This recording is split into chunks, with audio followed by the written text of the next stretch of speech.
Iran ने officially ये बोल दिया कि पाकिस्तान एक न्यूक्लियर बॉम्ब ड्रॉप कर देगा इजराइल पर। जी हाँ, इजराइल पर पाकिस्तान एक न्यूक्लियर बॉम्ब ड्रॉप कर देगा अगर इजराइल ने न्यूक्लियर वेपन्स यूज किए ईरान के अगेंस्ट। कोई प्रेसिडेंट नहीं है, कोई लॉजिक, स्ट्रेटेजिक लॉजिक नहीं है कि हम जो है वो न्यूक्लियर अल्टीमेटम दे दें थर्ड पार्टी के कॉन्फ्लिक्ट में। दिस इज ईरान, इजराइल, इसका हमारे से कोई लेना देना नहीं है।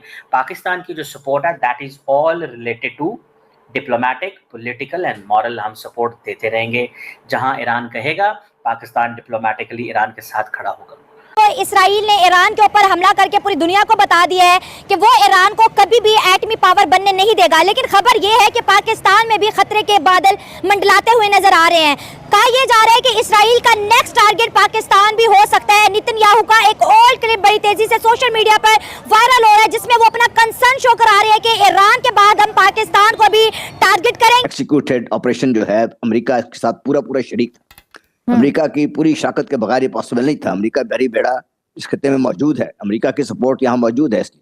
और नंबर 3, इसमें ये भी मत भूलिए कि ईरान ने जो गलती की है भारत को अपने खत्ते, अपने मुल्क की जगह देकर, और भारत की अशदवानियाँ हमसे छुपी हुई नहीं है। भारत ने ईरान के में बैठकर भी पाकिस्तान के खिलाफ काम किया है। इसमें इजराइल, अमेरिका, भारत 3 इंतहा पसंद सोचें जो है दुनिया की इस वक्त यकजा हैं, और ये सोचें किस तरफ जा रही हैं इसके बारे में मेरा ख्याल है कि हमें कुछ शक शुबा रह नहीं जाना चाहिए। ख्वाजा साहब ने जो बात की है मुस्लिम ममालिक की, देखिए ख्वाहिश तो बड़ी नेक है, इसमें तो कोई शक नहीं, मगर ये जो नेशन स्टेट है ना 20th सेंचुरी और 19th सेंचुरी का फिनोमेनन, इसमें मजहब जो है doesn't play a part in state policy. सिर्फ जहाँ इनकलाब आया हो, इस्लामी इनकलाब आया हो जैसे ईरान में आया, तो फिर yes it plays a part, जैसे कि ईरान के अंदर it has played a part. बाकी करंट पाकिस्तानी गवर्नमेंट ये इतनी बड़ी पपेट है यूएसए की कि ये न्यूक्लियर बॉम्ब वगैरह सब छोड़िए, ये ईरान की मदद के लिए कोई मिसाइल वगैरह भी नहीं देंगे। उल्टा मैं आपको बता चुका हूं, न्यूज़ तो ये आ रही है अनऑफिशियल सोर्सेज से कि पाकिस्तान स्पाइंग कर रहा है ईरान की बॉर्डर पे और लगातार इनपुट्स प्रोवाइड कर रहा है यूएसए को, जो यूएस इस्तेमाल कर रहा है इजराइल की हेल्प करने में। इधर आप देख पाओगे पाकिस्तान के न्यूज़ आउटलेट्स के आपको आर्टिकल दिखा रहा हूँ। जैसे ही न्यूज़ पाकिस्तानी गवर्नमेंट तक पहुंची कि जी ईरान ने ओपनली कह दिया है कि पाकिस्तान न्यूक्लियर बॉम्ब गिर देगा इजराइल पर, पाकिस्तान की करंट गवर्नमेंट को अच्छे से पता है इसका क्या मतलब है। यूएस झट से इनके प्राइम मिनिस्टर, इनके जनरल, इनके जो भी बैंक अकाउंट है फ्रीज कर देगा, सैंक्शन लगा देगा, पाकिस्तान को लिटरली डिस्ट्रॉय कर सकता है यूएस विद इन सेकेंड्स। तो इमीडिएटली इनके फॉरेन ऑफिस का स्पोक्समैन सामने आया और ये बोला कि जो भी यहाँ पर क्लेम किए जा रहे हैं कि जी ईरान को बचाने के लिए एक न्यूक्लियर बॉम्ब गिर दिया जाएगा, क्योंकि ये जो रिपोर्ट है ये इजरायली मीडिया ने भी रिपोर्ट करी थी, तो इन लोगों ने डायरेक्टली ये नहीं बोला कि ईरान झूठ बोल रहा है, घुमाकर ये कह दिया कि इजरायली मीडिया जो रिपोर्ट कर रहा है ना वो गलत है। जबकि इजरायली मीडिया क्या रिपोर्ट कर रहा है, जो ईरान के टॉप ऑफिशियल ने कहा है वही रिपोर्ट कर रहे हैं। तो पहले तो देखिए पाकिस्तान ने यहाँ पर क्लैरिफिकेशन दी पूरी दुनिया को। उसके बाद रिपोर्ट ये भी आ रही है कि पाकिस्तान ने वेरियस कंट्रीज के चैनल्स के through including the US Israel तक मैसेज पहुंचाया है, किसी भी गलतफहमी में मत रहना, कहीं से भी हम ईरान की हेल्प नहीं कर रहे, और न्यूक्लियर स्ट्राइक तो दूर की बात है, हम सोच नहीं सकते उसके बारे में। चाहिए इसलिए पाकिस्तान को चाहिए कि अपने आप को न सिर्फ तैयार करे, ज़हनी तौर पर, फिजिकली, हर तरीके से अपनी हिफाजत के लिए तैयारी करे, और अपने दोस्त ममालिक जो पाकिस्तान के साथ खड़े हैं उनके साथ मिलकर बाकायदा एक स्टडी का काम करे। क्योंकि हम कौम मुद्दा की बात कर रहे हैं, कौम मुद्दा ने क्या कर लिया, गजा के ऊपर जो बात हुई कुछ नहीं कर सके, इसको किसी ने कोई उसको कंडेम नहीं किया। पूरी मगरबी दुनिया इजराइल के साथ खड़ी हुई है, वो कैसे ईरान को कंडेम करें, कैसे। देखिए नरेंद्र मोदी की आपने ट्वीट देखी होगी, खैर भारत और नेतन्याहू, नरेंद्र मोदी तो मेरे ख्याल से बिल्कुल वो बिछड़े हुए भाई लगते हैं अपनी इस तरह की सोच के हवाले से। मैं ये भी कह रहा हूँ कि भाई इसमें ये तीनों मौजूद हैं। ट्वीट आपने देखी होगी। जी बिल्कुल, तीनों मौजूद हैं इसमें, तीनों ने मिलकर ये काम किया। ईरान को ये बात समझ आ गई होगी कि पाकिस्तान के साथ मामलात को बिगाड़ तो मैं नहीं कहूँगा, बेहतरी कर नहीं लाए, और भारत को तरजीह दिया तो आज उसका नुकसान भी उठा रहा है। अंदर से अगर कोई रिपोर्टिंग कर रहा था, अब ये खालिद साहब ने बड़ा अहम सवाल उठा दिया कि ये रिटेलिएट करेंगे या बदला लेंगे, इनका जवाब पत्थर से देंगे, लेकिन वो जवाब भी पहले ही पहुंच जाए अंदर, अगर कोई रिपोर्टिंग करने बैठा हुआ है, तो ये इनको अपने भी अंदर झांकना होगा, देखना होगा कि आखिर कौन है जिसने साथ दिया। ये हम सब का मेंशन किया, कासिम सुलेमानी का भूल गए जिनको इराक में शहीद किया गया था इसमें। तो ये तो उसके अलावा ये पहली दफा नहीं है, ईरान के न्यूक्लियर साइट्स पे अटैक हो चुके हुए हैं, ईरान के साइंटिस्ट को पहले भी शहीद किया जा चुका है, ये आज से नहीं हो रहा है, ये कुछ अगर आप थोड़ा उठाएंगे इसको पलटेंगे तो बहुत सारे आपको ऐसे वाक़यात नजर आएंगे जिसमें ईरान को इससे नुकसान पहुंचाया गया। ईरान के अंदर बहुत ज्यादा पेनिट्रेशन है, वहां पे एक तो जूस की तादाद बहुत ज्यादा है, दूसरा बदकिस्मती ये है कि जो ईरान की जो लीडरशिप है और बाकी जो अवाम है इनके दरमियान शायद वो स्ट्रॉन्ग बॉन्ड नहीं है जो होना चाहिए था। इसकी वजह से आप देखेंगे कि बहुत से ऐसे लोग मिल जाएंगे जो काम कर रहे हैं। ये डेफिनेटली ईरान को पहले अपनी सफेद साफ करनी चाहिए, क्योंकि और दूसरा ये है कि ईरान बहुत बड़ी बड़ी बातें करने से गुरेज करे, क्योंकि इससे पहले भी ईरान ने बड़ी बड़ी बातें की हैं, लेकिन वो अपने जो इक़दाम थे उनको किसी जगह जस्टिफाई नहीं कर सका कि हम ये कर देंगे वो कर देंगे। इजराइल ने अमेरिका ने मिलकर बड़े आसानी से देखिए हिजबुल्लाह को खत्म कर दिया, ईरान कुछ नहीं कर सॉरी मैं जाने साहब आपकी बात काट रही हूँ, सॉरी जाने साहब मैं आपकी बात इंटरप्ट कर रही हूँ। एक ज़हन में सवाल आता है आपकी बात से, आपने कहा ईरान को बड़ी बड़ी बातें नहीं करनी चाहिए, चलिए इस बात को मैं आपके कमेंट को बिल्कुल आई एग्री, लेकिन सर अब ये इतवार को अमेरिका और ईरान के दरमियान ये जो छठा राउंड होने जा रहा था मुज़ाकरात का, ये होने जा रहा था और उससे सर 2 दिन पहले मतलब एग्जैक्टली 2 दिन पहले ये हो जाता है इसराइल की जानिब से, और किस तरह ट्रम्प सपोर्ट करता है, तो इट मीन्स कि उनको अंदाजा हो गया था कि आने वाले वक्त में जो इनका न्यूक्लियर प्रोग्राम है, जो बॉम्ब बनाने के करीब पहुंच चुके हैं, जो इनके लिए बहुत बड़ा खतरा था, भाम चुके थे, तो तभी तो ये अटैक हो गया। हमारे कोई आइडियोलॉजिकल अलायंस नहीं है थर्ड पार्टी कॉन्फ्लिक्ट के साथ। We do not have an ideological alliance with any third party conflict. We have a minimum credible deterrence.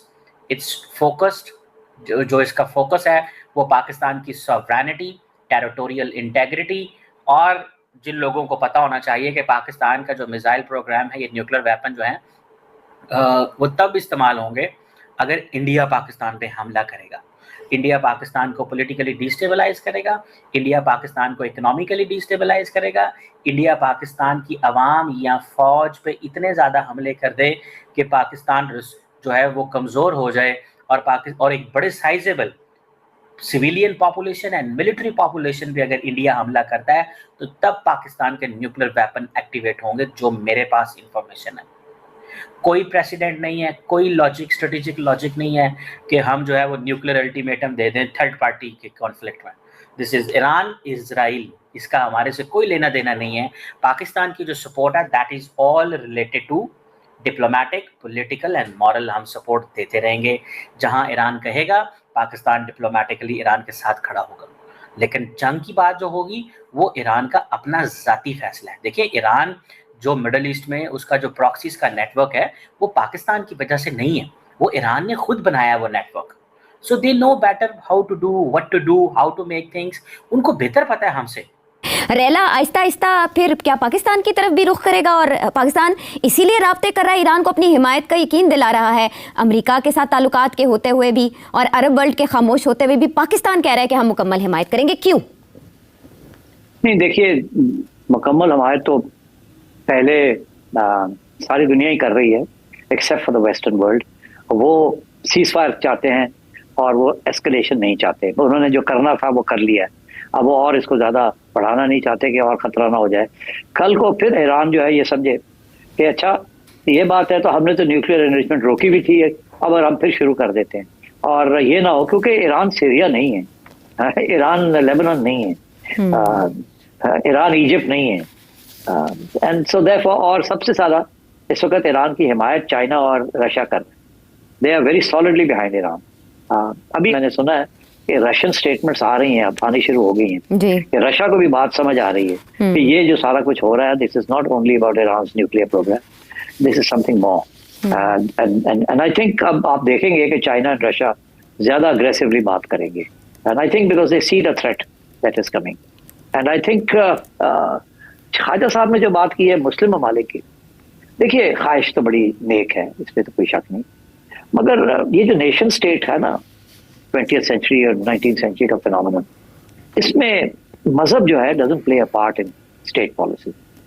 सिर्फ जहाँ इनकलाब आया हो, इस्लामी इनकलाब आया हो जैसे ईरान में आया, तो फिर yes it plays a part, जैसे कि ईरान के अंदर it has played a part, जैसे कि सोवियत यूनियन के अंदर जब सोवियत इनकलाब आया था तो सोशलिस्ट थॉट को प्रमोट करने की बात, एक्सपोर्ट करने की बात आई, मगर मॉडर्न डे सोवियत यूनियन तो स्प्लिट हो गया ना, उसके बाद टूट गया, तो now socialism is not a part of the ideology of Russia. इसी तरीके के साथ चाइना बड़ा रियलिस्टिक हो गया और प्रैग्मेटिक हो गया, they are not exporting revolution, और ईरान ने भी आहिस्ता आहिस्ता was coming to a position where they would have stopped exporting revolution और इस्लामिक रेवोल्यूशन। तो इसलिए मेरा ख्याल है that was one of the reasons they realized कि अब the Islamic government and revolution जो है वो उसमें से स्टीम निकल रही है, भाप निकलनी शुरू हो गई है, बिकॉज लोग तंग है वहाँ and they have not been able to deliver and the sanctions जो हैं they have hurt them very badly. और उनके जो प्रॉक्सीज थे उनको one by one over a period of time they have been taken out और degraded. तो इसलिए मैं समझता हूँ कि ईरान की तरफ से अब उस किस्म का खतरा नहीं था। अब मेरा ख्याल है बिगर गेम आ गई है। जय हिंद। हाल ही में सोशल मीडिया पर एक ईरानी जनरल का एक वीडियो वायरल हुआ है जिसमें दावा किया गया है कि अगर इजराइल ईरान पर परमाणु हमला करता है तो पाकिस्तान इजराइल पर परमाणु हमला करेगा। हालांकि पाकिस्तान ने इस खबर का खंडन किया है। पाकिस्तान के विदेश मंत्री इशाक डार ने इस बयान को मनगढ़ंत और गैर जिम्मेदाराना और झूठा बताया है। उन्होंने संसद में कहा कि पाकिस्तान की ओर से इजराइल को कोई परमाणु धमकी नहीं दी गई है। यह ध्यान रखना महत्वपूर्ण है कि पाकिस्तान ने ईरान के प्रति समर्थन व्यक्त किया है और इजराइल की कार्रवाई की निंदा की है। हालांकि उन्होंने स्पष्ट रूप से परमाणु हमले की कोई बात नहीं की है। संक्षेप में, पाकिस्तान द्वारा इजराइल पर परमाणु हमला करने की खबर पाकिस्तान ने खारिज कर दी है और इसे झूठा बताया है।